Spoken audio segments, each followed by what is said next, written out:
Votimi i Elvis Qefës për antar në Këshillin e Lartë të Drejtësisë në seancën plenare të javës së shkuar ka ndezur debatet në kuvend mes majorancës dhe opozitës. Që në nisje të saj, kryetari i grupit parlamentar socialist Gramoz Ruçi tha se kuvendit i ka humbur demokracia, pasi u mohua e drejta e fshehtësisë së votës përmes votimit elektronik. Por Ruçi pranoi në akuzat e tij se kandidatura e socialistëve për NKLD ishte një test për votat e majorancës. Provuam se majoranca që dominon këtë kuvend nuk mban më.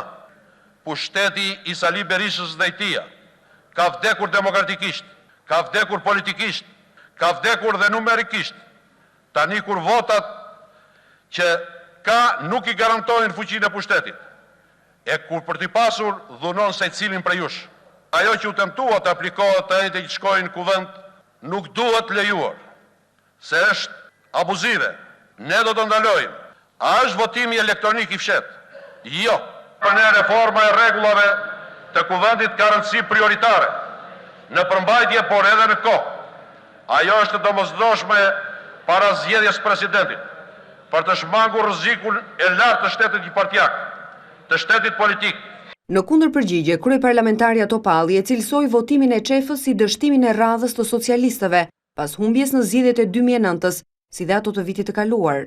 E sigurt se kjo majorancë ka numrat në kuvend edhe për zgjedhjen e kreut të shtetit, zonja Topalli garantoi opozitën se votimi për presidentin do të bëhet si ta kërkojë opozita. E dini që ju nuk zgjedhni presidentin sepse majoranca do zgjedhin presidentin dhe sot deklaroni se ne në këtë sallë nuk do e lejojmë që të zgjedhim presidentin.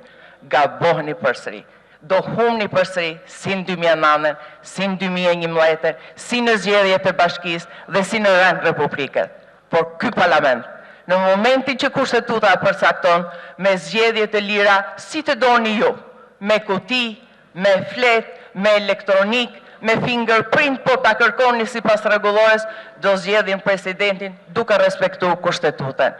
Ju përsëri do qani dhe ai përsëri do thotë na rraho Jozefina, po turpt jo vin. Kreu i grupit kuvendor të demokratëve Astrid Patozi duke ju referuar deklaratës së Ruçit se votimi për Qefën tregoi frikën e majorancës përballë numrave në kuvend, ftoi opozitën që të kërkojë mocion mosbesimi ndaj qeverisë. Për të rrëzuar një qeveri, në rast se ata vërtet kishin ndërmend që me votimin e seancës shkuar të rrëzonin qeverinë, ka nevojë për këllqe, të cilat opozita nuk i ka.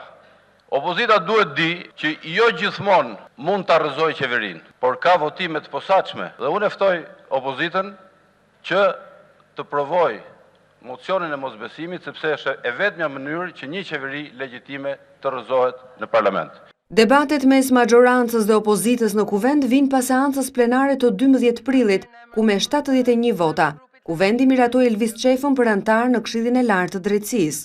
Kandidati i propozuar nga demokratët mori gjithashtu edhe pëlqimin e vet KLD-s në mbledhjen e thirrur nga presidenti Topi të hënën.